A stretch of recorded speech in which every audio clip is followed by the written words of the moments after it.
നമസ്കാരം. വർത്തമാനത്തിലേക്ക് സ്വാഗതം. ഇന്ന് നമ്മളോടൊപ്പമുള്ള അതിഥി സി കെ രാജനച്ചനാണ്. സി കെ രാജനച്ചൻ അമേരിക്കയിലെ നോർത്ത് ഈസ്റ്റ് ഭദ്രാസനത്തിലെ ലോങ് ഐലൻഡ് സെന്റ് സ്റ്റീഫൻസ് പള്ളിയിലെ വികാരിയാണ്. കഴിഞ്ഞ 40 വർഷമായി അമേരിക്കയിലെ ഒരു കുടിയേറ്റ വൈദികനാണ്. ഈ അമേരിക്കയിലുള്ളവരെ നമ്മൾ പ്രവാസികളെന്ന് പറയത്തില്ല, അവരെയൊക്കെ നമ്മൾ അറിയപ്പെടുന്നത് കുടിയേറ്റക്കാരെന്നാണ്.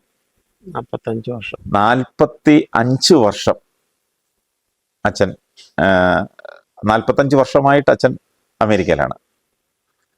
അച്ഛൻ്റെ ജന്മദേശമാണ് കോന്നി. ഈ കോന്നിയിൽ അച്ഛൻ്റെ പേരിൽ രാജനച്ചൻ ഫൗണ്ടേഷൻ എന്ന് പറയുന്നൊരു സ്ഥാപനമുണ്ട്. അതൊരു ട്രസ്റ്റാണ്. ഇതിൻ്റെ രക്ഷാധികാരി എന്ന് പറയുന്നത് പരിശുദ്ധ മലങ്കര മെത്രാപ്പോലീത്തയും കാതോലിക്കയും ആയ കാതോലിക്ക ബാവയാണ്. കാലാകാലങ്ങളിൽ മാറി മാറി വരുന്ന കാതോലിക്ക ബാവയാണ്, മലങ്കര മെത്രാപ്പോലീത്തയാണ് ഇതിൻ്റെ രക്ഷാധികാരി. ഇതിൻ്റെ പ്രസിഡന്റ് എന്ന് പറയുന്നതും നിലയ്ക്കൽ ഭദ്രാസനത്തിലെ മെത്രാപ്പോലീത്ത നിക്കോദിയോസ് തിരുമേനിയാണ്. അപ്പോൾ ഇതിൻ്റെ ഉദ്ദേശ ലക്ഷ്യങ്ങൾ പലതാണ്. ഇപ്പം നമ്മൾ സത്യം പറഞ്ഞ ഇതിൻ്റെ മുന്നിലോട്ട് വരുമ്പോൾ നമുക്ക് തോന്നും ഇതൊരു റിസോർട്ടാണോ എന്ന്. ഒരു റിസോർട്ട് പോലെയാണ്. പക്ഷേ റിസോർട്ടാണോ? അല്ല. എന്നാൽ റിസോർട്ടാണോ എന്ന് ചോദിച്ചാൽ ആണ് താനും. നമുക്ക് റിസോർട്ട് പോലെ ഇവിടെ വന്ന് താമസിക്കാം, നല്ല ഭക്ഷണം കിട്ടും, നല്ലൊരു ആംബിയൻസ് ആണ് ഇവിടെ. എന്തുകൊണ്ടും പ്രകൃതി അനുഗ്രഹിച്ച് നൽകിയ ഒരു സ്ഥലമാണിത്. അപ്പം ഇതിൻ്റെ ഉദ്ദേശ ലക്ഷ്യങ്ങളെക്കുറിച്ച് തന്നെ ഈ രാജനച്ചൻ ഫൗണ്ടേഷൻ്റെ ഉദ്ദേശ ലക്ഷ്യങ്ങളെക്കുറിച്ച് അച്ഛൻ തന്നെ പറയും. അച്ഛൻ നമുക്ക് കേൾക്കാം. അച്ഛാ, വർത്തമാനത്തിലേക്ക് സ്വാഗതം. Thank you. ഈ രാജനച്ചൻ ഫൗണ്ടേഷൻ ഇപ്പം നമ്മൾ അധികം ആളുകൾക്ക് അറിയാൻ മേലാത്ത പല കാര്യങ്ങളുണ്ട് ഇതിനകത്ത്. ഇത് സ്ഥാപിക്കുന്നതിന് മുമ്പായിട്ട് ഇത് സ്ഥാപിക്കുന്നതിനെ കുറിച്ച് ദൈവം തമ്പുരാൻ അനുഗ്രഹിച്ച് 2 മക്കളെ തന്നു. ഞങ്ങൾ അമേരിക്കയിൽ താമസിക്കുന്നു. മക്കൾ 2 പേരും കല്യാണം കഴിഞ്ഞു, അവരുടെ പഠിത്തം കഴിഞ്ഞു. ദൈവം അനുഗ്രഹിച്ച് അവരൊക്കെ ഓരോ നല്ല സ്ഥാനങ്ങളിലെത്തി. അവരുടെ വിവാഹവും കഴിഞ്ഞു. ദേ ആർ വെൽ സെറ്റിൽഡ് എന്നായ സാഹചര്യത്തിൽ എനിക്ക് ദൈവം തന്ന അനുഗ്രഹങ്ങളൊക്കെ എന്ത് വേണമെന്നുള്ളതിനെക്കുറിച്ച് മക്കളുമായിട്ട് ആലോചിച്ചപ്പോൾ അവർ പറഞ്ഞു, ദൈവം തമ്പുരാൻ ഞങ്ങളെയൊക്കെ അനുഗ്രഹിച്ചിട്ടുണ്ട്, അതുകൊണ്ട് ചാച്ചനെ തന്നെ വിളിക്കുന്നത്, ചാച്ചൻ്റെ ഇഷ്ടം പോലെ എന്താണെന്ന് വെച്ചാൽ ചെയ്തു. അപ്പോൾ ഞാൻ പറഞ്ഞു, അങ്ങനെയാണെങ്കിൽ നമുക്ക് സമൂഹത്തിന് കൊള്ളാവുന്ന എന്തെങ്കിലും ഒരു പ്രസ്ഥാനം തുടങ്ങി അവിടെ അത് നമുക്ക് കമ്മ്യൂണിറ്റിക്ക് വേണ്ടിയിട്ട് ചെലവ് ചെയ്യാമെന്ന് പറഞ്ഞപ്പോൾ അവർ പൂർണ്ണമായിട്ട് സമ്മതിച്ചു. അങ്ങനെ ചെയ്തോളാൻ പറഞ്ഞു. അങ്ങനെ ചെയ്തോളാമെന്ന് പറഞ്ഞിരിക്കുന്ന സമയത്ത് ഞാൻ ആ കാര്യങ്ങൾ നാട്ടിൽ വരികയും പല സുഹൃത്തുക്കളോടും സ്നേഹിതരോടും ഒക്കെ സംസാരിക്കുകയും, അന്ന് എൻ്റെ ഫാദർ കടന്നുപോയി കഴിഞ്ഞിരുന്നു. അമ്മച്ചി ഉണ്ടായിരുന്നു. അമ്മച്ചി 99 വയസ്സ് കഴിഞ്ഞ് 100 തികയുന്നതിന് മുമ്പാണ് കടന്നുപോയത്. അത് കടന്നു പോകുന്നതിന് മുമ്പ് അമ്മച്ചിയോടും സംസാരിച്ചിരുന്നു. അത് കഴിഞ്ഞ് എൻ്റെ ബ്രദേഴ്സിനോടും ഒക്കെ സംസാരിച്ചതിന് ശേഷം അമ്മച്ചി കടന്നുപോയ സമയത്ത്, അത് 2017 ഡിസംബർ 2-ാം തീയതിയാണ് അമ്മച്ചി കടന്നുപോയത്. അത് കഴിഞ്ഞ് 2018 ജാനുവരിയിൽ അമ്മച്ചിയുടെ 41 നടത്തുന്ന ദിവസം ഇതേക്കുറിച്ചൊക്കെ ചിന്തിച്ചപ്പോൾ, അതിനു മുമ്പായിട്ട് ഞാൻ നമ്മുടെ പൗലോസ്തിയൻ ബാവ എൻ്റെ കൂടെ സെമിനാരിയിൽ പഠിച്ച ആളാണ്. ഞങ്ങൾ ഒന്നിച്ച് പഠിച്ച സുഹൃത്തുക്കളും സ്നേഹിതരുമായിരുന്നു. ആ ബന്ധം പുലർത്തുന്നുണ്ടായിരുന്നു. ബാവാ തിരുമേനിയോട് ഇക്കാര്യത്തെക്കുറിച്ച് സംസാരിച്ചപ്പോൾ ഞാൻ പറഞ്ഞു, ബാവാ തിരുമേനി, ഞാൻ ഒരു 2 കോടി രൂപയും 2 ഏക്കർ സ്ഥലവും തരാം. അത് സമൂഹത്തിന് കൊള്ളാവുന്ന ഏതെങ്കിലും തരത്തിൽ എന്താണെന്ന് വെച്ചാൽ ഉണ്ടാക്കി ചെയ്യണമെന്ന്. അപ്പോൾ ബാവാ തിരുമേനി തമാശയായിട്ടാണെങ്കിലും പറഞ്ഞു, അത് സന്തോഷത്തോടെ ഞാൻ വാങ്ങിച്ചോളാം, രൂപ ഇങ്ങനെ തന്നേരം ഞാൻ എടുത്തോളാം, അതെന്തെങ്കിലുമൊക്കെ ഞങ്ങൾ ചിലവ് ചെയ്തോളാം. പക്ഷേ ഈ സ്ഥലവും നല്ലതാണ്. എന്നാൽ അച്ഛൻ കടന്നു പോകുന്നതിന് മുമ്പ് എന്തെങ്കിലും ഒരു സ്ഥാപനം വല്ലതും ഉണ്ടായി കാണണം എന്ന് അച്ഛന് ആഗ്രഹമുണ്ടെങ്കിൽ അച്ഛൻ go head form A trust and do something. അങ്ങനെയാണെങ്കിൽ അച്ഛൻ കടന്നു പോകുന്നതിന് മുമ്പ് എന്തെങ്കിലും ഉണ്ടായി കാണാൻ കഴിയുകയുള്ളൂ എന്ന് പറഞ്ഞതനുസരിച്ചാണ് ഞാൻ ഈ രീതിയിലേക്ക് ചിന്തിക്കാൻ തുടങ്ങിയത്. അമ്മച്ചിയുടെ 41ൻ്റെ ദിവസമാണ് ഇങ്ങനെ ഒരു തീരുമാനമെടുക്കാനായിട്ട് തീരുമാനിച്ചത്. അത് അന്ന് ഡിക്ലെയറും ചെയ്തു. എൻ്റെ അപ്പച്ചൻ്റെ അമ്മച്ചിയുടെ മെമ്മോറിയലായിട്ട് KNK കുഞ്ഞമ്മ കുഞ്ഞ് എന്നുള്ള അർത്ഥത്തിലാണ്. കുഞ്ഞു ഞാൻ കുഞ്ഞമ്മയെന്നാണ് എൻ്റെ അപ്പച്ചൻ്റെ അമ്മച്ചിയുടെ വീട്ടിൽ വിളിക്കുന്ന പെറ്റ് നെയിം. അവരുടെ പേരിൽ KNK ജോളി ഹോം എന്ന പേരിൽ ഒരു ഒരു ഒരു സീനിയർ റെസിഡൻസ് എന്ന് പറഞ്ഞാൽ റിട്ടയർമെൻറ്റ് ഹോം ആക്റ്റീവ് അഡൾട്ട്സിന് വേണ്ടിയിട്ട് അമേരിക്കയിലൊക്കെ ഉള്ളതുപോലെ ആക്റ്റീവ് അഡൾട്ട്സിന് വന്ന് ആക്റ്റീവായിട്ട് താമസിച്ച് അവസാന കാലത്ത് അവർക്ക് എൻജോയ് ചെയ്യാനായിട്ട് ഒരു adults home, senior citizens home പണിയാം എന്ന് തീരുമാനിച്ചു. അതിൻ്റെ പണി ആരംഭിക്കുകയും ചെയ്തു. അതിൻ്റെ ട്രസ്റ്റ് ഫോം ചെയ്യാൻ നേരത്ത് ഇതിൻ്റെ എയിംസ് എന്തൊക്കെയാണെന്നുള്ളതിനെക്കുറിച്ച് ആലോചിച്ചപ്പോൾ ഒന്നാമത് ഇങ്ങനെ സീനിയർ റെസിഡൻസിന് താമസിക്കാനുള്ള സൗകര്യം, രണ്ടാമത് കുഞ്ഞുങ്ങൾക്ക് വിദ്യാഭ്യാസത്തിന് പ്രയാസമുള്ള കുഞ്ഞുങ്ങളെ വിദ്യാഭ്യാസപരമായിട്ട് സഹായിക്കാനായിട്ട്, മൂന്നാമത് വളർന്നു വരുന്ന കുഞ്ഞുങ്ങളുടെ ഡ്രഗ്സിൻ്റെയും ഇതിൻ്റെയും ഒക്കെ പുറകെ പോകാതെ അവരുടെ ഫ്രീ ടൈമിലൊക്കെ ഇവിടെ വന്ന് കളിക്കാനും കളികൾ പഠിക്കാനും ഉള്ള സൗകര്യം, സ്പോർട്സ് ആക്ടിവിറ്റീസ്. ഈ പ്രധാനമായിട്ട് ഈ 3 കാര്യങ്ങളായിരുന്നു അന്ന് ഉദ്ദേശമായിട്ട് വന്നത്. ഇതിൻ്റെ ട്രസ്റ്റ് ഫോം ചെയ്തതിനകത്ത് ഈ 3 കാര്യങ്ങളും എഴുതിയിട്ടുണ്ട്. പ്രൈമറി എയിം സ്പോർട്സ് അല്ല, പ്രൈമറി എയിം പ്രായമായവരുടെ ജീവിതം ആസ്വാദകരമാക്കാനായിട്ട് അവർക്ക് വേണ്ടിയിട്ട് എന്തെങ്കിലും ചെയ്യുക. ഇതിനകത്തുനിന്ന് ആദായം ഉണ്ടാക്കുക എന്നുള്ള അല്ല ലക്ഷ്യം. ഇത് ഭംഗിയായിട്ട് നടക്കേണ്ടതിൻ്റെ കാര്യങ്ങൾ മാത്രം. എൻ്റെ കാലം കഴിഞ്ഞാലും നടന്നു പോകണം. ഞാൻ ബാവാതിരുമേനയോട് 2 ഏക്കർ സ്ഥലവും 2 കോടി രൂപയും കൊടുക്കാമെന്ന് പറഞ്ഞെങ്കിലും ഇനിയും കുറച്ചും കൂടെ കാര്യങ്ങൾ ഇവിടെ ചെയ്യാനുണ്ട്. അതും കൂടെ ഒക്കെ ചെയ്ത് കഴിയുമ്പോഴത്തേക്ക് ഇനിയും കുറച്ചും കൂടെ ഒക്കെ ആവും. അത് എൻ്റെ കാലത്തിന് ശേഷവും നന്നായി നടക്കണമെന്നുള്ള ഒരു ആഗ്രഹം മാത്രമേ ഉള്ളൂ. വ്യക്തിപരമായിട്ട് എനിക്കിതിൽ നിന്ന് ലാഭം ഉണ്ടാക്കാൻ വേണ്ടി അല്ല ചെയ്യുന്നത്, കമ്മ്യൂണിറ്റിയുടെ നന്മയ്ക്ക് വേണ്ടിയിട്ട് ചെയ്യണം. ഇതിൻ്റെ ഭാഗമായിട്ട്, ഇതിൻ്റെ ചാരിറ്റി ആക്ടിവിറ്റീസിൻ്റെ ഭാഗമായിട്ട് ഇപ്പോഴേ കോന്നി ഡിസ്ട്രിക്ട് ഹോസ്പിറ്റലിൽ വൈകിട്ട് അവിടെ വരുന്ന കിടപ്പ് രോഗികൾക്കും അവരുടെ കൂടെ ഇരിക്കുന്നവർക്കും അവിടെ വരുന്നവർക്കുമൊക്കെ വൈകിട്ട് ഫുഡ് കൊടുക്കുന്നുണ്ട്. അത് ഈ 2018 അമ്മച്ചിയുടെ ഓർമ്മ ദിവസം മുതൽ ഇന്ന് വരെയും ചെയ്തുകൊണ്ടിരിക്കുന്നു, മുടക്കം കൂടാതെ. അതൊരു ഏജൻസിയെ ഏൽപ്പിച്ചിരിക്കുന്നത്, അവരത് പ്രൊവൈഡ് ചെയ്യുന്നുണ്ട്. അതുകൂടാതെ കുഞ്ഞുങ്ങൾക്ക് സ്കൂളിൽ പഠിക്കുന്ന കുഞ്ഞുങ്ങൾക്ക് അവർക്ക് ആവശ്യമുള്ള ഹെൽപ്പ് ചെയ്ത് കൊടുക്കുന്നുണ്ട്. നേഴ്സിംഗ് സ്കൂളിലൊക്കെ പഠിക്കുന്ന ഇപ്പം 2 കുഞ്ഞുങ്ങളുടെ ഫുൾ ഫീസ് കൊടുക്കുന്നുണ്ട് നേഴ്സിങ്ങിൻ്റെ. അത് അവരുടെ 2 പേരുടെ കഴിയുമ്പോൾ അടുത്ത 2 പേർക്ക് കൂടെ കൊടുക്കാൻ അത് കണ്ടിന്യൂ ചെയ്യണമെന്ന് താല്പര്യപ്പെടുന്നു. കുടുംബത്തിലെ ബുദ്ധിമുട്ടുള്ളവർക്ക്, പഠിക്കാൻ ബുദ്ധിമുട്ടുള്ളവർക്ക് അങ്ങനെ സ്കോളർഷിപ്പ് കൊടുത്തും പഠിപ്പിക്കുന്നു. പിന്നെ ഇതിൻ്റെ കാര്യങ്ങളൊക്കെ ദൈവം നടത്തി ഇങ്ങനെയൊക്കെ നടക്കുന്നു. ഇവിടെ ധാരാളം ക്യാമ്പുകൾ നടക്കുന്നുണ്ട്. പ്രധാനമായിട്ട് ഒരു റിട്രീറ്റ് സെൻറ്റർ, ഒരു ക്യാമ്പ് സെൻറ്ററായിട്ട് കൂടിയാണ് ഇത് ഡെവലപ്പ് ചെയ്തിരിക്കുന്നത്. ആ ക്യാമ്പ് സെൻറ്ററിൽ നമ്മുടെ സഭയുടെ തന്നെ ശ്രീ സമാജത്തിൻ്റെ ലീഡർഷിപ്പ് ക്യാമ്പ് 2 വർഷത്തിന് മുമ്പ് ഇവിടെ നടത്തിയിരുന്നു. അത് 200 ചില്ലുവാനും സ്ത്രീകൾ ഇവിടെ വന്ന് താമസിക്കുകയും 3 ദിവസം താമസിച്ച ക്യാമ്പ് പരിസരവും വളരെയധികം എൻജോയ് ചെയ്തു. നമ്മുടെ പത്രാച്ചന്മാരും ഒക്കെ ഇവിടെ വന്നിരുന്നു. KCCയുടെ കേരളത്തിലെ ആദ്യത്തെ വലിയ മീറ്റിംഗ് ഇവിടെ വെച്ചാണ് നടത്തിയത്. നമ്മുടെ പല സഭയിലുള്ള 10-12 പത്രാച്ചന്മാർ ഒന്നിച്ചു കൂടിയ ഒരു ആദ്യത്തെ സ്റ്റേജും അന്ന് ഇവിടെയാണ് നടന്നത്. അങ്ങനെ പല ക്യാമ്പുകൾ, ഏത് സമൂഹത്തിൽപ്പെട്ട ഏത് ക്യാമ്പിനും ഒരു സഭയ്ക്കെന്നോ ഒരു സമൂഹത്തിനെന്നോ വ്യത്യാസമില്ലാതെ ഏത് സഭയിലും ഏത് സമൂഹത്തിലും ഏത് ജാതിയിലും പെട്ട ആളുകൾ കമ്മ്യൂണിറ്റിയുടെ ഉന്നമനത്തിന് വേണ്ടി എന്തെങ്കിലും ചെയ്താൽ, കുഞ്ഞുങ്ങൾക്ക് പഠിക്കാൻ വേണ്ടിയിട്ട് ആർക്കെങ്കിലും പഠനത്തിന് ക്ലാസ്സുകൾ നടത്തണമെന്നുണ്ടെങ്കിൽ ഇവിടെ റൂംസും സൗകര്യവും ഉണ്ട്, അത് നമ്മൾ വിട്ടുകൊടുക്കും. അവർക്ക് കമ്പ്യൂട്ടറോ അല്ലെ മറ്റെന്തെങ്കിലുമോ പഠിപ്പിക്കണം, അല്ലെ ക്യാമ്പ് ഓറിയൻറ്റേഷൻ കൊടുക്കണം, കൗൺസിലിംഗ് കൊടുക്കണം, അങ്ങനെയൊക്കെ താല്പര്യമുള്ളവർക്ക് അതൊക്കെ ചെയ്യുന്നതിനുള്ള സൗകര്യങ്ങൾ നമ്മൾ ചെയ്തു കൊടുക്കും. കമ്മ്യൂണിറ്റിയുടെ ഉന്നമനം, കമ്മ്യൂണിറ്റിയുടെ വളർച്ച, ഇത് മാത്രമാണ് പ്രഥമവും പ്രധാനവുമായിട്ട് നമുക്കുള്ളത്. എങ്കിലും പ്രധാനപ്പെട്ട ഉദ്ദേശം ആക്റ്റീവ് അഡൾട്ട്സ് ആയിട്ടുള്ളവർ, റിട്ടയർ ചെയ്ത നമ്മുടെ കമ്മ്യൂണിറ്റി മെമ്പേഴ്സ്, ഓർത്തഡോക്സ് മെമ്പേഴ്സ് മാത്രമല്ല, കമ്മ്യൂണിറ്റി മെമ്പേഴ്സ് റിട്ടയർ ചെയ്തവർക്ക് അവസാന കാലം സന്തോഷകരമായിട്ട് സുഖമായിട്ട് താമസിക്കാനുള്ള 23 യൂണിറ്റ്സ് ഇവിടെയുണ്ട്. പലതരത്തിലുള്ളതാണ്, ഓരോരുത്തരുടെ സൗകര്യം അനുസരിച്ച്. ഒരു സ്റ്റുഡിയോ റൂമും ഒരു കെയർടേക്കർ റൂമും ഒരു ബാത്റൂമും ഉള്ളതാണ് ഏറ്റവും ചെറുത്. അതിൻ്റെ കൂടെ 2 ബെഡ്റൂം ഉള്ളതും 2 ബെഡ്റൂം ഒരു ഓഫീസും കൂടെ ഉള്ളതും ഒക്കെ ആയിട്ട് പലതരത്തിലുള്ള യൂണിറ്റ്സ് ഇതിനകത്ത് നിർമ്മിച്ചിട്ടുണ്ട്. ഓരോരുത്തരുടെ സൗകര്യവും ആഗ്രഹവും ആവശ്യവും അനുസരിച്ച് അവർക്ക് അതിൻ്റെ അവൈലബിലിറ്റി അനുസരിച്ച് ഉപയോഗിക്കാവുന്നതാണ്. അത് ഉപയോഗിച്ച് സന്തോഷകരമായിട്ട് അവരുടെ ജീവിതത്തിൻ്റെ സായാഹ്ന കാലം എൻജോയ് ചെയ്ത് ജീവിക്കുക എന്നുള്ളതാണ് പ്രഥമവും പ്രധാനവുമായ ഉദ്ദേശം. അതിന് പിന്നെ വല്ല ഫീസ് വല്ലതും നമുക്ക് ഈടാക്കോ, അതോ തീർത്തും അത് ഇത് ഫ്രീ ആണോ, സൗജന്യമായിട്ടാണോ താമസിക്കുന്നത്? സൗജന്യമായിട്ടാണോ എന്ന് ചോദിച്ചാൽ അവരുടെ എക്സ്പെൻസ് എല്ലാം അവർ മീറ്റ് ചെയ്തേ പറ്റത്തുള്ളൂ. അവരവർക്കുണ്ടാകുന്ന എക്സ്പെൻസസ് മുഴുവനും മീറ്റ് ചെയ്യണം. ഇവിടെ താമസിക്കുമ്പോൾ ഇലക്ട്രിസിറ്റി എക്സ്പെൻസും ഇവിടുത്തെ എക്സ്പെൻസും ഫുഡിൻ്റെ എക്സ്പെൻസും ഒക്കെ അവർ മീറ്റ് ചെയ്യണം. ഈ പ്രോജക്റ്റിനായി എങ്കിലേ മുമ്പോട്ട് പോകാനൊക്കത്തുള്ളൂ. എൻ്റെ കാലം കഴിഞ്ഞാൽ മുമ്പോട്ട് പോകണമെങ്കിൽ ഇപ്പൊ നമ്മളൊരു സൗകര്യം കൊടുക്കുന്നു, നമ്മളിപ്പം റൂം ഫ്രീ ആയിട്ട് കൊടുക്കുന്നു, നമ്മൾ താമസിക്കാനുള്ള സൗകര്യം കൊടുക്കുന്നു. താമസിക്കാനുള്ള അപ്പൊ സൗകര്യം കൊടുക്കുന്നു. അവർക്കുള്ള ആഹാരം കഴിക്കണമെങ്കിലോ അല്ലെങ്കിൽ ഇവിടുത്തെ അവരുടെ മറ്റ് ഇലക്ട്രിസിറ്റി എക്സ്പെൻസസ് മുഴുവൻ ബാക്കിയുള്ള കാര്യങ്ങളെല്ലാം അവർ കാർ ഓടിക്കണം, കാർ ഇടാനുള്ള സൗകര്യമുണ്ട്, കാർ കൊണ്ടുവന്നിട്ട് കാർ ഓടിക്കാൻ ഡ്രൈവറെ താമസിപ്പിക്കണം, അതിന് സൗകര്യമുണ്ട്. ആ എക്സ്പെൻസസ് എല്ലാം അവരവർ വഹിക്കണം, അവരവരുടെ എക്സ്പെൻസ്.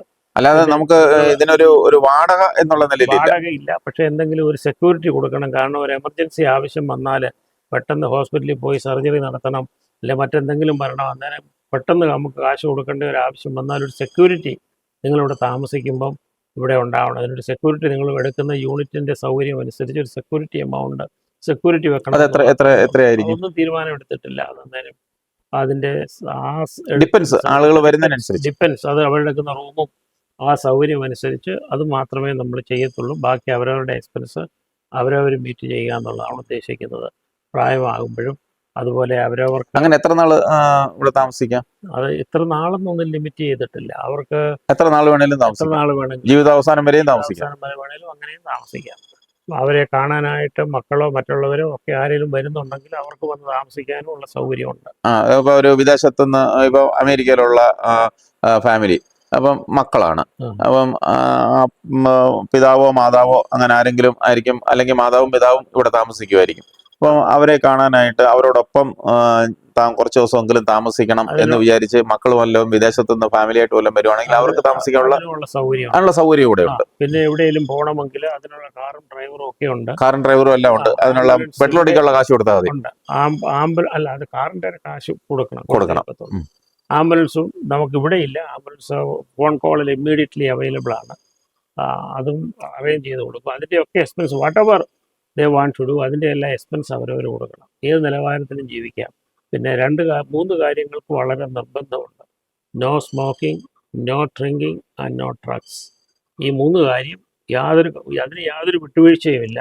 ഈ കോമ്പൗണ്ടിലോട്ട് കയറ്റിയല്ല, കോമ്പൗണ്ടിൽ അത് മാത്രം അനുവദിക്കത്തില്ല. ഈ ക്യാമ്പ് നടക്കുമ്പോഴും പിന്നെ ഈ റെസ്ട്രിക്ഷനിലെല്ലാം റെസ്ട്രിക്ഷൻ ഉണ്ട്. ഈ ഒരു 3 കാര്യത്തിൽ സ്ട്രിക്റ്റ് റെസ്ട്രിക്ഷൻ ഉണ്ട്. അത് മാത്രം ഞാൻ അനുവദിക്കത്തില്ല. ഒരു വർഷം എത്ര ക്യാമ്പുകളൊക്കെ നടക്കാറുണ്ട് സാധാരണ? ഇപ്പോഴൊരു 10-15 ക്യാമ്പുകൾ നടക്കും. ഒരു വർഷത്തിൽ 15ഓളം ക്യാമ്പുകൾ നടക്കുന്നുണ്ട്. അങ്ങനെ വരുമ്പോൾ ഒരു മാസത്തിൽ തന്നെ 1-2 ഒക്കെ നടക്കാറുണ്ട്. ചില മാസങ്ങളിൽ 3 നടന്ന മാസങ്ങളുണ്ട്. അപ്പൊ ഇതൊരു നല്ലൊരു ക്യാമ്പ് സൈറ്റ് ആണ്. കാരണം താമസിക്കാം 200 പേർക്കോളം താമസിച്ച് ക്യാമ്പിൽ വന്ന് താമസിക്കാം അല്ലേ? ക്യാമ്പിൽ താമസിക്കാം 200 പേർക്കോളം താമസിക്കാനുള്ള സൗകര്യം, അതുപോലെ തന്നെ 4-5 ബെഡ് കാണും. അതെ, പിന്നെ അതിന് ഹോളുണ്ട്. അവർക്ക് ഈ ക്യാമ്പ് നടത്തുമ്പോൾ അവർക്ക് മീറ്റിംഗ് ഹോളുകളുണ്ട്.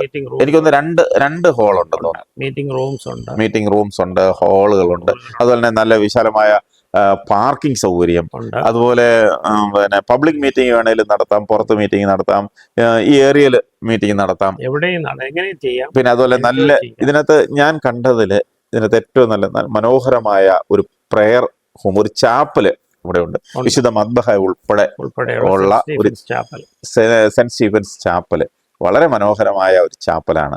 അതുപോലെ തന്നെ വരുന്നവർക്ക് ഒന്ന് പ്രാർത്ഥിക്കണം, അവർക്ക് മൗനമായിട്ടിരുന്ന് ഒന്ന് പ്രാർത്ഥിക്കണം, അതിനുള്ള ഒരു പ്രെയർ റൂമും ഉണ്ട്. റിട്രീറ്റ് സെന്റർ ഉണ്ട്. എന്തും ആവാം, എങ്ങനെ വേണമെങ്കിലും അവരവർക്ക് സൗകര്യം അനുസരിച്ച് ഉപയോഗിക്കാം. ദൈവം ഏത് രീതിയിൽ ഇതിനെ വളർത്തുന്നുവോ ആ രീതിയിൽ അത് വളരും. അങ്ങനെ ശാന്തസുന്ദരമായ ഒരു ഏരിയയാണ്, നല്ല അറ്റ്മോസ്ഫിയറാണ്, നല്ല ആംബിയൻസ് ആണ്. ഇവിടെ ശിഷ്ടകാലം ജീവിക്കണമെങ്കിലും, അതിലൊരു ക്യാമ്പ് നടത്തണമെങ്കിലും, അല്ലെങ്കിൽ കുറച്ചുനാൾ ഇവിടെ വന്നൊന്ന് താമസിക്കണമെങ്കിലും, ഈവൻ ഒരു വെക്കേഷൻ വരുന്നവർക്കൊക്കെ താമസിക്കും. ഇപ്പൊ അമേരിക്കയിലുള്ളപ്പോൾ എന്നോട് നേരത്തെ പറഞ്ഞൊരു കാര്യമുണ്ട്. അമേരിക്കയിൽ നിന്ന് വരുന്ന ഒരു ഫാമിലിക്ക് സാധാരണ എവിടുന്ന് വന്നാലും വിദേശത്ത് വന്ന ഈ വിദേശത്തുള്ളപ്പോൾ ഈ വിദേശത്തേക്ക് കുടിയേറിയ പല ആളുകളും അവരുടെ സമ്പത്തുകളെല്ലാം വിറ്റുപറക്കി മൈഗ്രേറ്റ് ചെയ്ത് പോയിട്ടുള്ളവരാണ് 90%. അവരൊന്ന് നാട്ടിൽ വരുമ്പോൾ അവർക്ക് ഒരു വീടും ഇല്ല, കൂടും ഇല്ല, ഒന്നുമില്ല. അവരൊക്കെ ഈ പിന്നെ ഹോട്ടലുകളിലും മറ്റിടത്തൊക്കെ താമസിക്കുന്നത്. അങ്ങനെയുള്ളവർക്ക് ഇവിടെ വന്ന് ആരുടെയും ശല്യമില്ലാതെ, ഒരു പൊല്യൂഷൻ പ്രശ്നങ്ങളും ഇല്ലാതെ, വളരെ കംഫർട്ടായിട്ട് അവർക്ക് വന്ന് താമസിക്കാൻ, അവർക്ക് 15 ദിവസമോ അല്ലെങ്കിൽ 1 മാസമോ 2 മാസമോ എത്ര നാൾ വേണമെങ്കിലും അവർക്കൊരു ഹോട്ടലിൽ റൂം എടുക്കേണ്ട ഒരു സാഹചര്യം വരുന്നില്ല. അത് ഇവിടെ വന്ന് അവർക്ക് താമസിക്കാം. എങ്ങോട്ട് പോകാനും ഇവിടെ റോഡുണ്ട്, നല്ല റോഡുകളും നല്ല വഴികളും നല്ലതാണ്. അതുപോലെ തന്നെ പോകാനുള്ള വണ്ടി സൗകര്യം എല്ലാം ഇവിടെ കാറ് കിട്ടും. ഇവിടെ തന്നെ കാറുണ്ട്. അതിന്റെ എക്സ്പെൻസ് മാത്രം മീറ്റ് ചെയ്താൽ മതി. അവർക്ക് വന്നിട്ട് താമസിച്ച് സുഖമായിട്ട്, അതുപോലെ തന്നെ അവരെ കാണാൻ വരുന്നവരാരെങ്കിലും ഉണ്ടെന്നുണ്ടെങ്കിൽ അങ്ങനെ വരുന്നവരെയും താമസിക്കാനുള്ള സൗകര്യമുണ്ട്. അങ്ങനെ ഇല്ല, ഞാൻ ആദ്യം പറഞ്ഞ റിസോർട്ടാണോ? അല്ല. ഒരു റിട്രീറ്റ് സെന്റർ ആണോ? ആണ്. ഇത് ഒരു ദൈവം അനുഗ്രഹിച്ചു കൊടുത്ത ഒരു സ്ഥലമാണ്. റിട്രീറ്റ് സെന്റർ എന്ന് പറഞ്ഞാൽ ധ്യാന കേന്ദ്രം എന്നല്ല അതിന്റെ അർത്ഥം. അതെ. നമ്മുടെ സാധാരണ ജീവിതത്തിലെ മെസ്സിൽ നിന്ന് മാറി ഒഴിഞ്ഞ് 2 ദിവസം റിട്രീറ്റ് ചെയ്ത് 2 or 4 ദിവസം അല്ലെങ്കിൽ ഒരാഴ്ചയോ താമസിക്കാൻ വന്നിരുന്ന് ചാപ്പലിരുന്ന് ധ്യാനിക്കുകയോ പ്രാർത്ഥിക്കുകയോ ചെയ്ത് 3-4 ദിവസം ഇവിടെ നമ്മുടെ സഭയിലെ ചില അച്ഛന്മാർ വന്നിരുന്ന് ഒരാഴ്ച 2 ആഴ്ചയൊക്കെ ചാപ്പലിൽ പ്രാർത്ഥിച്ച് താമസിച്ച് പുസ്തകം എഴുതുകയോ ഒക്കെ ചെയ്യുന്നുണ്ട്. അങ്ങനെയൊക്കെ ആർക്കെങ്കിലും ഒക്കെ ഉപയോഗിക്കണമെങ്കിൽ ആ തരത്തിൽ നിങ്ങൾക്ക് ഉപയോഗിക്കാം. ക്വയറ്റ് അന്തരീക്ഷത്തിൽ അച്ഛന്മാർക്ക് മാത്രമല്ല പുസ്തകം എഴുതാൻ പറ്റുന്നത്, ആർക്കും ചെയ്യുന്നുണ്ട്. അതുകൊണ്ടാണ് പറഞ്ഞത് ആർക്കും ആകാം, ആർക്കും ഉപയോഗിക്കാം. അതിന് പ്രത്യേകിച്ച് ഒരു റെസ്ട്രിക്ഷനും ഉണ്ടാകത്തില്ല. അങ്ങനെ വന്ന് താമസിച്ചൊക്കെ പോവുക ചെയ്യുക എന്നുള്ളതിന് വേണ്ടിയിട്ടാണ് ഇത് പണിഞ്ഞിരിക്കുന്നത്. പിന്നെ കാലം കഴിഞ്ഞാലും ഇത് നടന്നു പോകണം. അതുകൊണ്ട് അത് കഴിയുമ്പോഴേ, എൻ്റെ കാലം കഴിയുന്നവരെ ഇതിനകത്ത് ആദായം ഒന്നും വേണ്ട, അതെല്ലാം ഞാൻ ദൈവം തന്നതിൽ നിന്ന് പ്രൊവൈഡ് ചെയ്യും. എൻ്റെ കാലം കഴിഞ്ഞാൽ നടന്നു പോകണമെങ്കിൽ ചിലപ്പോൾ നിങ്ങൾ ഇതുവഴി വരുമ്പോൾ ചില സംഭാവനകളൊക്കെ കൊടുക്കുന്നെങ്കിൽ സന്തോഷം. കൊടുത്തില്ലെങ്കിലും അവരുടെ ചുമതലക്കാരെന്ന് I believe they will make it run. ഇത് പിന്നെ എൻ്റെ ഒരു അറിവ് അനുസരിച്ചാണെങ്കിൽ അച്ഛൻ മാസം തോറും ആയിട്ട് എനിക്ക് തോന്നുന്നു ഒരു 10-25 ലക്ഷം രൂപ ഇവിടുത്തെ മെയിൻ്റനൻസിനും ഇവിടുത്തെ ചെലവുകൾക്കുമായിട്ട് കൊടുക്കും. ഒരു വർഷം 10-25 ലക്ഷം രൂപ ഇവിടുത്തെ മെയിൻ്റനൻസിനും ഇവിടുത്തെ ചെലവുകൾക്കുമായി അച്ഛൻ അമേരിക്കയിൽ നിന്ന് ഇങ്ങോട്ട് കൊടുക്കുന്നുണ്ട്, ഇല്ലേ? ഉണ്ട്. അപ്പം പിന്നെ ഇതിപ്പം ഇതിന്റെ ഒരു ബിഗിനിങ് സ്റ്റേജ് ആണ്. ഇതൊരു അച്ഛന്റെ മനസ്സിലെ കൺസെപ്റ്റ് അനുസരിച്ച് ഇത് ഒരു പൂർണ്ണതോതിലായിട്ടില്ല. ഇനിയും കുറെ പണികളൊക്കെ കിടക്കുന്നു. ഇപ്പൊ തന്നെ ഇത് 5 നിലയുണ്ടല്ലേ? 5 നില ബിൽഡിംഗ് ആണിത്. 5 റൂഫ് വരെ. റൂഫൊക്കെ എന്ന് പറഞ്ഞാൽ നല്ല മനോഹരമായിട്ടാണ് റൂഫൊക്കെ ചെയ്തിരിക്കുന്നത്. റൂഫിലാണ് കോൺഫറൻസ് ഹാള് സെറ്റ് ചെയ്തിരിക്കുന്നത്. ഓരോ റൂമുകൾ എന്ന് പറഞ്ഞാൽ ഒരു സിംഗിൾ റൂം അല്ല. അത് നമ്മൾ പിന്നെ ഹോട്ടലിലൊക്കെ ചെന്ന് കഴിഞ്ഞാൽ നമ്മുടെ പിന്നെ ഒരു ബെഡ്റൂമ്, അതുപോലെ തന്നെ സഹായിക്ക് കിടക്കാനായിട്ട് ഒരു സംവിധാനം, അതുപോലെ തന്നെ ഡൈനിങ് സംവിധാനം, പിന്നെ അതുപോലെ തന്നെ ഒരു ലിവിങ് റൂം, ഇതുൾപ്പെടെയുള്ള കാര്യങ്ങളാണ്. പലതരത്തിലുള്ള പിന്നെ റൂമുകളാണ് ഇതിനകത്ത് ഒരുക്കിയിരിക്കുന്നത്.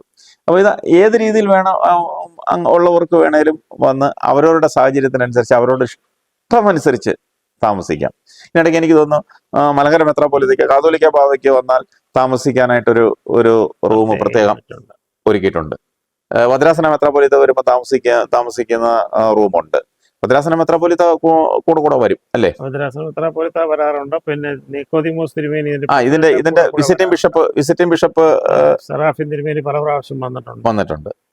നിക്കോദിമോസ് തിരുമേനിയാണ് ഇതിന്റെ പ്രസിഡന്റ്, ചെയർമാൻ അല്ലേ? അതെ, നിക്കോദിമോസ് തിരുമേനിയാണ് ഇതിന്റെ ചെയർമാൻ. ഇതിന്റെ കാര്യങ്ങളൊക്കെ നോക്കുന്നത് എനിക്ക് തോന്നുന്നു നേരത്തെ ഭദ്രാസന സെക്രട്ടറി ആയിരുന്ന ഷൈജു കുര്യൻ അച്ഛനാണ് അല്ലേ?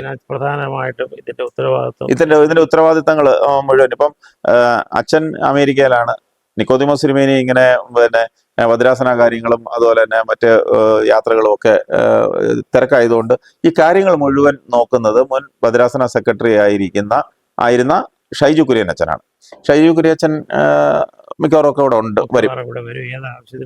എന്താവശ്യത്തിനും വിളിക്കാതെ തന്നെ ഞാൻ അവിടെ നിന്ന് പറഞ്ഞാൽ ഉടനെ കാര്യങ്ങളെല്ലാം ചെയ്യും. ഇവിടുത്തെ എല്ലാ കാര്യങ്ങളും ഭംഗിയായിട്ട് നടക്കുന്നു എന്നുള്ളതിന് ഉത്തരവാദിത്വം അച്ഛനാണ് ഏറ്റെടുത്തിരിക്കുന്നത്. അച്ഛനത് ഉത്തരവാദിത്വത്തോടുകൂടി ചെയ്യുന്നുണ്ട്, ഭംഗിയായിട്ടും നന്നായിട്ടും. അച്ഛൻ്റെ സമയവും ആരോഗ്യവും അച്ഛൻ്റെ പണം ഒരു പ്രതിഫലവും ഇല്ലാതെ അച്ഛൻ ഇതിനു വേണ്ടിയിട്ട് കഷ്ടപ്പെടുന്നു. ഇതുവരെ എൻ്റെ കയ്യിൽ നിന്ന് ഈ കഴിഞ്ഞ 5 വർഷമായിട്ടും ഒരു പൈസ പോലും എൻ്റെ കയ്യിൽ നിന്ന് വാങ്ങിച്ചിട്ടില്ല.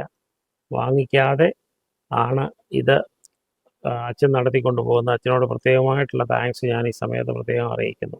ഇവിടുത്തെ ചെലവുകൾ ഒക്കെ പോലും ഇപ്പം അച്ഛനോടുന്ന് അമേരിക്കയിൽ നിന്ന് ഫണ്ട് ചെയ്യുന്നുണ്ട്.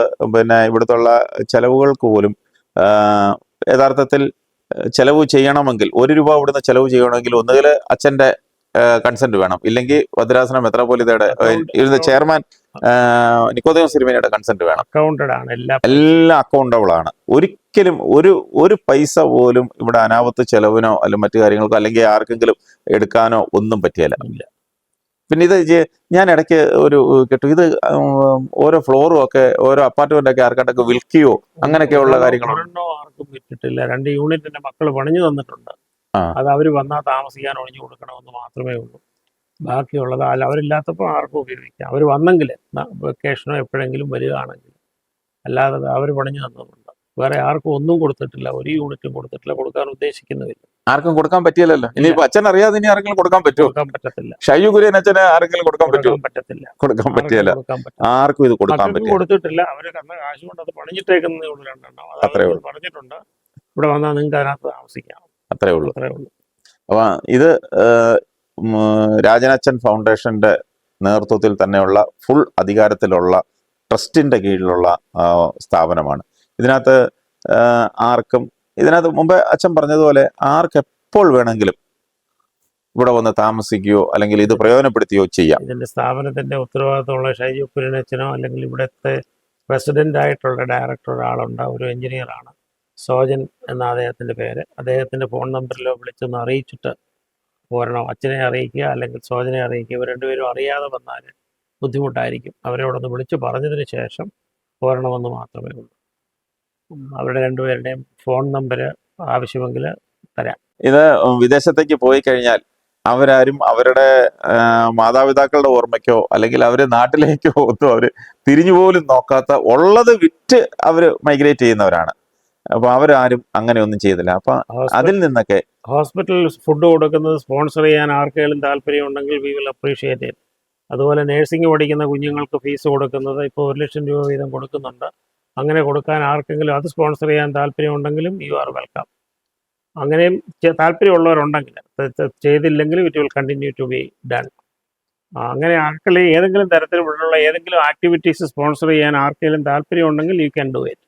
അച്ഛൻ ഇത്രയും ഒരു നാടിനെ കരുതി, നാടിനൊരു കരുതലും സമൂഹത്തിനൊരു കരുതലുമായിട്ടാണ് ഈ ഒരു പ്രസ്ഥാനം ഇവിടെ തുടങ്ങാൻ തീരുമാനിച്ചത്. അതിന് അച്ഛനെ അപ്രീഷിയേറ്റ് ചെയ്യണം. കാരണം അച്ഛന് ഇങ്ങനെ തോന്നാനുള്ള കാരണം എന്താ? ഇത് പ്രത്യേകിച്ച് കാരണമൊന്നുമില്ല. ദൈവം തന്ന കൃപകളും അനുഗ്രഹങ്ങളും കമ്മ്യൂണിറ്റിക്ക് പ്രയോജനപ്പെടണം എന്ന് മാത്രമേ ആഗ്രഹിച്ചുള്ളൂ. പോകുമ്പോൾ ഏതായാലും നമ്മളാരും ഒന്നും കൊണ്ടുപോകത്തില്ല. ദൈവം തന്നതല്ല, അതെല്ലാം ഇട്ടിട്ടാണ് എല്ലാവരും പോകുന്നത്. മക്കൾക്ക് വേണ്ടി കരുതി വെക്കേണ്ട ഒരു ആവശ്യം എനിക്ക് ദൈവം തന്നില്ല. അവർക്ക് ദൈവം ആവശ്യത്തിലും അതിൽ കൂടുതൽ അവരെ അനുഗ്രഹിച്ചിട്ടുണ്ട്. അതുകൊണ്ട് ദൈവം എനിക്ക് തന്നത് ഇത്തരത്തിൽ അവരുടെ കൂടെ അഭിപ്രായം അനുസരിച്ച് ഇത് ചെയ്യുന്നു. ഇതൊരു മാതൃകയാണ്. മറ്റുള്ളവർക്ക് ചെയ്യാം വേണമെങ്കിൽ മറ്റുള്ളവർക്ക് ചെയ്തൊരു രാജനച്ഛൻ ഏറ്റെടുത്തിരിക്കുന്ന ഈ ഒരു ദൗത്യം അതൊരു മാതൃകയാണ്.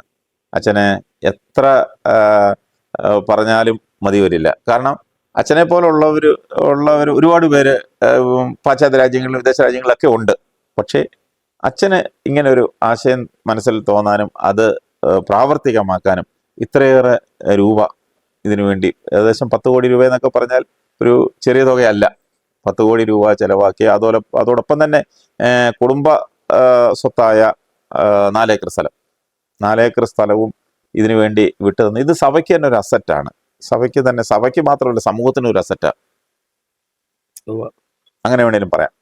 അപ്പൊ ഇത് മാക്സിമം പ്രയോജനപ്പെടുത്തണം. വിദേശത്തുള്ളവരും സ്വദേശത്തുള്ളവരും ഒക്കെ ഇതൊരു അനുഗ്രഹമാണ്. വന്ന് 10 ദിവസം വന്ന് താമസിക്കണം, അല്ലെങ്കിൽ 1 ദിവസം വന്ന് താമസിക്കണം. നിങ്ങൾ വരണം, വന്ന് താമസിക്കണം. അതിന് പ്രത്യേകിച്ച് വലിയ ഈ പറയുന്ന പോലെ 5 സ്റ്റാർ ഹോട്ടലിൽ താമസിക്കുന്ന ചെലവുകളൊന്നുമില്ല, താമസിക്കുന്നതിന് ഒരു ചെലവുമില്ല. പക്ഷേ ഇവിടെ നിങ്ങൾക്കുള്ള ഫെസിലിറ്റികൾ, ഇപ്പം ഭക്ഷണം, അങ്ങനെയുള്ള കാര്യങ്ങൾക്ക് മാത്രമുള്ള ചെലവുകൾ നിസ്സാരമായ എന്ത് ഫെസിലിറ്റി അവൈലബിൾ ആണ്, ഡ്രൈവർ വേണേ ഡ്രൈവറുണ്ട്, കാർ വേണേ കാർ, എല്ലാം ഉണ്ട്. ആംബുലൻസ് വേണേ ആംബുലൻസ് ഉണ്ട്, വാൻ വേണേ വാനുണ്ട്. Everything will be arranged. ഇപ്പൊ കുടുംബം മൊത്തമായിട്ട് വന്നിട്ട് അവർക്കൊന്ന് ഔട്ടിങ്ങിന് പോകണം, അതിനൊരു വാൻ വേണം, അതിനുള്ള സംവിധാനമുണ്ട്. അപ്പോൾ അങ്ങനെയൊക്കെയുള്ള കാര്യങ്ങൾക്കുള്ള ചെലവുകൾ മാത്രം വഹിച്ചാൽ മതി. അല്ലാതെ വേറെ ചെലവുകളൊന്നുമില്ല. ഒരാഴ്ച വന്ന് താമസിക്കണം. വിദേശത്തു നിന്നൊക്കെ വരുന്നവർക്ക് ഒരു നല്ലൊരു അനുഭവമാണ്. ഇവിടെ വന്ന് താമസിക്കുന്നത് നല്ലൊരു അനുഭവമാണ്. ഒരു നല്ലൊരു ഗ്രാമ പ്രദേശമാണ് കോന്നി എന്ന് പറഞ്ഞാൽ നമുക്കറിയാം. ഒരു പഴയ വനമാണ്, വനത്തിന്റെ അതിർത്തിയാണ്. പണ്ട് അങ്ങനെയായിരുന്നു. അതെ, കായംകുളം പുല്ലൂർ റോഡ്, മൂവാറ്റുപുഴ പുല്ലൂർ റോഡ് കടന്നു പോകുന്ന റോഡാണ്. ആ റോഡിന്റെ സൈഡിലുള്ള നല്ല സൗന്ദര്യമുള്ള ഒരു ഗ്രാമമാണ്. ഇവിടെ ചുറ്റും നമുക്കറിയാം, ഇതിന്റെ ചുറ്റും മരങ്ങളൊക്കെ ഉണ്ടായതുകൊണ്ട് ഏത് സമയത്തും ഇവിടെ വലിയ ചൂടില്ല. ഈ വേനൽക്കാലത്ത് വലിയ ചൂട് അനുഭവപ്പെടത്തില്ല. വലിയ ചൂടൊന്നുമില്ല. ഇതിനകത്ത് അതുപോലെ തന്നെ പിന്നെ ഇത് വേറൊരു പ്രത്യേകതയുണ്ട്. ഇത് വലിയൊരു പാറയായിരുന്നു അല്ലേ അതെ ഈ സ്ഥലം? അതെ. ആ പാറ പൊട്ടിച്ചു മാറ്റിയിട്ടാണ് യഥാർത്ഥത്തിൽ ഇത് നിൽക്കുന്നത് പാറയുടെ മേളിലാണ്, പാറപ്പുറത്താണ് പാറപ്പുറത്താണ് ഇത് നിൽക്കുന്നത്. ഇതിന്റെ അപ്പൊ പണിക്കുള്ള പാറ മുഴുവനും ഇവിടുന്ന് പൊട്ടിച്ചെടുത്തു. അതിന്റെ ഒരു പിന്നെ തണുപ്പും കൂടെ ഉണ്ടാവും. വെള്ളം അതുപോലെ തന്നെ ഇവിടെ മണ്ടയ്ക്ക് വെള്ളമുണ്ട്. നീരുറവയുണ്ട് അല്ലെ? പാറയിടുക്കിൽ നിന്നും വരുന്ന നീരുറവ അത് പിന്നെ സ്റ്റോർ ചെയ്ത് പിന്നെ ഇവിടുത്തെ ഇതിനു വേണ്ടി പിന്നെ ഇറിഗേഷൻ സംവിധാനം ചെയ്തിട്ടുണ്ട് ഇവിടുത്തെ കൃഷിക്ക് വേണ്ടി. എന്തൊക്കെ കൃഷിയാച്ചാ അവിടെ ചെയ്യുന്നത്? ഇവിടെ കേരളത്തിൽ അവൈലബിൾ ആയിട്ടുള്ള 100 ചില്ലുവാനും വെറൈറ്റി ഫ്രൂട്ട് ട്രീസ് 4-5 മൂട് വീതം എല്ലാ ഫ്രൂട്ട് ട്രീസിൻ്റെയും തൈകൾ വെച്ച് വളർത്തി അതിപ്പോൾ 4-5 വർഷമായി. അതെല്ലാം കായ്ക്കാൻ തുടങ്ങി. എല്ലാ തരം ഇവിടെ കിട്ടുന്ന എല്ലാ ഫ്രൂട്ട് ട്രീസും ഉണ്ട്. പിന്നെ ചില മരങ്ങളും ഉണ്ട്. അതെല്ലാം വളരെ നന്നായിട്ട്, ഒരു തൈ പോലും നമ്മൾ വെച്ചത് ഉണങ്ങിപ്പോയിട്ടില്ല. എല്ലാം കിളിച്ചിട്ടുണ്ട്. എല്ലാം നല്ലതായിട്ട് വരുന്നു, നന്നായി വരുന്നു. അതിലും എനിക്ക് വളരെയധികം സന്തോഷമുണ്ട്. ഇവിടെ ഈ മഴവെള്ള സംഭരണി വെച്ചിട്ടുണ്ടോ? മഴവെള്ള സംഭരണിയുണ്ട്. ഈ കെട്ടിടത്തിന്റെ മുകളിൽ വീഴുന്ന വെള്ളം ഒരു തുള്ളി പോലും നഷ്ടപ്പെടത്തില്ല. നമ്മൾ സ്റ്റോർ ചെയ്ത് ഈ കൃഷിക്ക് വേണ്ടിയിട്ട് പ്രത്യേകം ടാങ്ക് ഉണ്ട്. ടാങ്കിലോട്ടേ അത് പോകത്തുള്ളൂ. ഏകദേശം എത്ര 5 ലക്ഷം ലിറ്ററോ എത്രയാ? 4 എന്റെ ഓർമ്മ. 4 ലക്ഷം ലിറ്റർ. 5 ലക്ഷം ലിറ്റർ വെള്ളം ശേഖരിക്കുന്ന കിണർ അല്ലേ? വലിയ കുളം ഉണ്ടാക്കിയിട്ടുണ്ട്. ഈ മഴവെള്ളം സ്റ്റോറേജ് ടാങ്ക്. അതിൽ നിന്നാണ് ഈ കൃഷിക്ക് ആവശ്യമായ വെള്ളം പിന്നെ മുഴുവൻ പമ്പ് ചെയ്യുന്നത്. അത് തന്നെ അങ്ങ് പൊയ്ക്കോളും. ഈ നീരുറവ വരുന്നത്, ഈ പാറയിടുക്കി എന്നുള്ള നീരുറവ വരുന്നത് സംഭരിക്കാനും പിന്നെ ഒരു കുളം, ഒരു സ്വിമ്മിംഗ് പൂൾ പോലെ ഒരു കുളം. നമ്മൾ പുറത്തു നോക്കിയ സ്വിമ്മിംഗ് പൂളാന്നേ പറയത്തുള്ളൂ. അതുപോലെ നല്ല അതിനകത്ത് എനിക്ക് ഒന്ന് പിന്നെ മീൻ വളർത്തുന്നുണ്ട്. ആ മീൻ വളർത്തുന്നത് നമ്മുടെ ഈ ഭക്ഷിക്കുന്ന മീനാണോ? അതെ. അത് തന്നെ. നമ്മുടെ ആവശ്യത്തിന് വേണമെങ്കിൽ കിട്ടുമോ? എടുക്കാം. അപ്പൊ മീൻ വളർത്തുന്നുണ്ട്. അപ്പൊ അതിലും വെള്ളം നിറയുവാണെങ്കിൽ നേരെ ഈ എനിക്ക് തോന്നുന്നു ഈ മഴവെള്ള സംഭരണിയിലോട്ടാണ് പോകുന്നതെന്ന് തോന്നുന്നു. എന്നിട്ട് അതാണ് ഇവിടുത്തെ കൃഷിക്ക് ഉപയോഗിക്കുന്നത്. നമ്മുടെ ഇവിടെ നമുക്ക് ഉപയോഗിക്കാം, ഇവിടെ താമസിക്കുന്നവർക്കും മറ്റുമായിട്ട് ഉപയോഗിക്കാൻ പറ്റിയ വെള്ളം എങ്ങനെയാ? അത് കിണറ്റിൽ നിന്ന് പമ്പ് ചെയ്യുന്നത്. കിണറ്റിൽ നിന്ന് വേറെ ടാങ്ക് ഉണ്ട്. അത് കിണറ്റിൽ നിന്ന് പമ്പ് ചെയ്ത് എടുക്കും. ഇവിടെ വെള്ളത്തിനൊന്നും ഒരു ക്ഷാമവും ഇല്ല. സാധാരണ സംഗതിയിലില്ല. പിന്നെ സമ്മറിലൊക്കെ ചിലപ്പോൾ കുറവ് വന്നാൽ ട്രക്കെ കൊണ്ടുവന്ന് വന്നാൽ ക്യാമ്പുകൾ വല്ലതും ഒക്കെ നടക്കുകയാണ്. എല്ലാ ബാത്റൂംസും ഒരേ സമയം തുറന്നു വിടുകയൊക്കെ ചെയ്താൽ ടാങ്കിൽ അത് ചിലപ്പോൾ പെട്ടെന്ന് തീർന്നു. അന്നേരം പുറത്തുനിന്ന് വെള്ളം കൊണ്ടുവരാൻ വേണ്ടി വന്നേക്കും. ഇതുവരെ അങ്ങനെ ആവശ്യം വന്നിട്ടില്ല. പക്ഷെ ക്യാമ്പ് നടത്തുമ്പോൾ അവരത് പറഞ്ഞേക്കും, വേണ്ടി വന്നാൽ വിളിച്ചാൽ ഉടനെ കൊണ്ടുവരണം. അതിനുള്ള സൗകര്യമൊക്കെ അടുത്തുണ്ട്. അതുപോലെ എനിക്ക് തോന്നുന്നു ഈ വെള്ളവും അതുപോലെ തന്നെ പിന്നെ ഇവിടുത്തുള്ള ആവശ്യത്തിനുള്ള പച്ചക്കറികൾ അത് ഇവിടെ തന്നെ ഉണ്ടാക്കുന്നത് അല്ലേ? വാഴയ്ക്കായും ഏത്തയ്ക്കായും പഴവും ചക്കയും അങ്ങനെയുള്ള എല്ലാ തരം ഫ്രൂട്ട് ട്രീസ് മുഴുവനും ഈ വെജിറ്റബിളിനേക്കായി കൂടുതൽ ഫ്രൂട്ട് ട്രീസ്, കുറച്ച് വെജിറ്റബിളും ഉണ്ട്. അപ്പൊ ഇവിടെ താമസിക്കാൻ വരുന്നവർക്ക് അതെല്ലാം പിന്നെ ഉപയോഗിക്കാം, അതെല്ലാം കിട്ടും. പുറത്തുനിന്നുള്ള ഇതൊന്നും വേണ്ട. ഫ്രൂട്ട്സ് ആണ് ഫ്രൂട്ട് ട്രീസ് കൂടുതലും വെച്ചിരിക്കുന്നത്. അപ്പൊ എന്തുകൊണ്ട് നമുക്ക് എല്ലാവരും ഇഷ്ടപ്പെടും ഈ കാര്യത്തില്. ഇപ്പം കഴിക്കാനുള്ള ഫുഡ് എന്നൊക്കെ പറയുന്നത് നമ്മുടെ നാടൻ ഭക്ഷണം നമുക്ക് ഉണ്ടാക്കി എനിക്കൊന്നും ഇവിടെ അതിനുള്ള കുക്കും ഒക്കെ ഉണ്ടെന്ന് തോന്നുന്നല്ലേ? 24 മണിക്കൂർ നമുക്ക് കിച്ചൺ നമുക്ക് ഒത്തിരി പേരുണ്ടെങ്കിൽ പുറത്തുനിന്ന് വരുത്താം. കുറച്ചു പേരൊക്കെ ഉള്ളെങ്കിൽ ഹോസ്പിറ്റലിലെ ഫുഡ് പ്രൊവൈഡ് ചെയ്യുന്ന ഒരു ഏജൻസി ഉണ്ട്, അവർ കൊണ്ടുവന്ന് ഫുഡ് തരും. പറഞ്ഞാൽ മതി. ഇവിടെ ക്യാമ്പുകളൊക്കെ നടത്തുമ്പോൾ അവരവിടെ കൊണ്ടുവന്ന് ഫുഡ് കൊടുക്കുന്നു. ഇവിടെ ഫുഡ് കുക്ക് ചെയ്യാൻ ഒരാളേ ഉള്ളൂ. ആ പുള്ളിക്ക് കുറച്ചു പേർക്ക് മാത്രമേ പ്രൊവൈഡ് ചെയ്യാൻ പറ്റത്തുള്ളൂ. അപ്പൊ എന്തുകൊണ്ടും വളരെ പ്രകൃതി സൗന്ദര്യമുള്ള ഒരു റിട്രീറ്റ് സെന്ററാണിത്. ഇതിന്റെ ഉദ്ദേശ ലക്ഷ്യങ്ങളെ കുറിച്ചൊക്കെ അച്ഛൻ പിന്നെ പറഞ്ഞു. വിദേശത്തു നിന്നൊക്കെ വരുന്നവർക്ക് ഇത് സൗകര്യപ്പെടുത്താം, ഇത് പ്രയോജനപ്പെടുത്തണം. ഇത് മാത്രമേ അച്ഛൻ എന്തെങ്കിലും ഇതിനെക്കുറിച്ച് ഒന്നും പറയാനില്ല. ഈ സ്ഥാപനത്തിന്റെ വളർച്ചയ്ക്ക് വേണ്ടിയിട്ട് നിങ്ങളും പ്രാർത്ഥിക്കുക. ദൈവം കമ്മ്യൂണിറ്റിക്ക് പ്രയോജനപ്പെടുത്താനായിട്ട് പ്രാർത്ഥിക്കുക. ഇതിപ്പോ അച്ഛന്റെ ഒരാളിന്റെ മാത്രം പ്രയത്നത്തിലുണ്ടായ ഒരു ട്രസ്റ്റും ഈ സ്ഥാപനവുമാണ്. ഇവിടെ കുഞ്ഞുങ്ങൾക്കും പ്രായമുള്ളവർക്കും ഒക്കെ വന്ന് കളിക്കാൻ, സ്പോർട്സ് എൻജോയ് ചെയ്യാനുള്ള സൗകര്യമുണ്ട്. ടേബിൾ ടെന്നീസ് ജിമ്മുണ്ട്, ടേബിൾ ടെന്നീസ് കളിക്കാനുള്ള സൗകര്യമുണ്ട്, പിക്കിൾ ബോൾ കളിക്കാനുള്ള കോർട്ടുണ്ട്, ഷട്ടിൽ കോക്ക് കളിക്കാനുള്ള കോർട്ടുണ്ട്. ഇപ്പോൾ തന്നെ ഒരു റോളർ സ്കേറ്റിങ്ങിനുള്ള ഒരു കോർട്ട് ഉടനെ തന്നെ പ്രിപ്പയർ ചെയ്യുന്നുണ്ട്. അങ്ങനെ കുഞ്ഞുങ്ങൾക്ക് ഫിസിക്കലായിട്ട് ഹെൽത്തി ആയിട്ട് മറ്റു തരത്തിൽ ആ കുഞ്ഞുങ്ങളുടെ വളർച്ചയുടെ സമയത്ത് അവർ നശിച്ചു പോകാതെ അവരുടെ സമയം എൻജോയ് ചെയ്ത് ജീവിക്കത്തക്കതുപോലെ ഇതൊക്കെ ചെയ്തിരിക്കുന്നത്. കേരള പിക്കിൾ ബോൾ അസോസിയേഷനിലെ പത്തനംതിട്ട ഡിസ്ട്രിക്റ്റിൻ്റെ ഓഫീസും ഇവിടെ തന്നെയാണ്. ഇതിലെല്ലാം ഉപരി അച്ഛൻ്റെ ഒരു മെയിനായിട്ടുള്ള ഒരു കൺസെപ്റ്റ് എന്ന് പറയുന്നത് ഇതൊരു retirement home, main concept retirement ഹോമാണ്. ജീവിതത്തിന്റെ അവസാന കാലം സന്തോഷകരമായിട്ട് എൻജോയ് ചെയ്ത് താമസിക്കുക എന്നുള്ളതാണ് ഏറ്റവും പ്രധാനപ്പെട്ട കോൺസെപ്റ്റ്. എനിക്ക് തോന്നുന്നു ഇത് വിദേശത്തുള്ള ഒരു സംഭവം, ഒരു ഐഡിയ അത് ഇവിടോട്ട് ട്രാൻസ്പ്ലാന്റ് ചെയ്തത്. അപ്പൊ അച്ഛൻ വിദേശത്തായതുകൊണ്ട് അതുകൊണ്ടാണ് ഐഡിയ ഉണ്ടായത്. അതിവിടെ ട്രാൻസ്പ്ലാന്റ് ഒരു നല്ലൊരു ഐഡിയ ആണ്. നമുക്ക് 50 വയസ്സ് കഴിഞ്ഞ ആർക്കും ശിഷ്ടകാലം റിട്ടയർ ചെയ്യുന്നവർക്കെല്ലാം ഇവിടെ റിട്ടയർ ചെയ്യുന്നത് 57ാമത്തെ വയസ്സിലാണ്. അല്ലാതെ ജോലി ഇരിക്കുമ്പോൾ അവർക്ക് ഇവിടെ താമസിക്കാനോ. അമേരിക്കയിലൊക്കെ 65 വയസ്സാണ്. അമേരിക്കയിൽ അങ്ങനെ വയസ്സൊന്നും ഇല്ല. എത്ര വരെ വേണേലും ജോലി. അപ്പൊ ഇവിടെ റിട്ടയർ ചെയ്തതിന് ശേഷം പിന്നെ ഇവിടെ വന്ന് താമസിക്കാം, കുടുംബമായിട്ട് വേണേൽ താമസിക്കാം. നിങ്ങൾ 10 ഫ്രണ്ട്സ് കൂടി വന്ന് താമസിക്കാമെങ്കിൽ enjoy the rest of your life. അതാ ഉദ്ദേശിക്കുന്നത്. റിട്ടയർ ചെയ്ത ഒരു 10 ഫാമിലികൾക്ക് വേണേൽ ഇവിടെ സുഖമായിട്ട് താമസിക്കാം. 23 ഫാമിലിക്ക് വരെ താമസിക്കാം. 10 കൂട്ടിക്കും 23 ഫാമിലിക്ക് ഒരേ സമയം താമസിക്കാം. അതിനുള്ള കോട്ടേഴ്സ് ഉണ്ട്. അതുപോലാണ് ഇത് പണിഞ്ഞിരിക്കുന്നത്. പിന്നെ ആർക്കെങ്കിലും വരുന്നവർക്ക് ഒറ്റയ്ക്ക് ഒരു കോട്ടേജ് വേണമെന്ന് തോന്നിയാൽ അവരാവശ്യപ്പെട്ടാൽ we will talk about that. അതിന് സ്ഥലമുണ്ട്, ഇഷ്ടം പോലെ കോട്ടേജ് വേണമെന്നുള്ളവർക്ക് പണിഞ്ഞു കൊടുക്കാം. We can do that. പക്ഷെ അന്നേരം അതിന്റെ അതെങ്ങനെയാണെന്നുള്ളത് ഡിസ്കസ് ദാറ്റ്. അതെല്ലാം ഈ ട്രസ്റ്റിന്റെ ബയോലോയ്ക്കകത്ത് ഇതെല്ലാം ബയോലോഗൊന്നും പ്രത്യേകം പറഞ്ഞിട്ടില്ല. അതുകൊണ്ടാണ് ഞാനത് പറയാതെ. ഇത് ഇന്നതുപോലെ പണിയുന്നതൊന്നും പറഞ്ഞിട്ടില്ല. വേണമെങ്കിൽ നമുക്കത് ചേർത്ത് പണിഞ്ഞു കൊടുക്കാം. ഡിസ്കസ് ചെയ്യാവുന്ന കാര്യങ്ങളേ ഉള്ളൂ. ഏത് ഇംപ്രൂവ്മെന്റിനെ കുറിച്ച് ആര് സംസാരിച്ചാലും we can discuss that and make it practical. പുതിയ ആശയങ്ങളും ഐഡിയകളും എപ്പോഴും നമ്മൾ വെൽക്കം ചെയ്യും. അതുകൊണ്ട് ഏതായാലും തിരക്കിൻ്റെ ഇടയിൽ സി കെ രാജനച്ഛൻ നമ്മളോടൊപ്പം വർത്തമാനത്തിൽ പങ്കെടുത്തു. ഇത്രയും നേരം ഈ രാജനച്ഛൻ ഫൗണ്ടേഷനെ കുറിച്ച് വളരെ നന്നായിട്ട് പറഞ്ഞു തന്നു. കാര്യങ്ങളൊക്കെ നമുക്ക് മനസ്സിലാക്കാൻ സാധിച്ചു. ഏതായാലും അച്ഛന് വർത്തമാനത്തിൽ പങ്കെടുത്തതിന് എല്ലാവിധ നന്ദിയും രേഖപ്പെടുത്തുന്നു.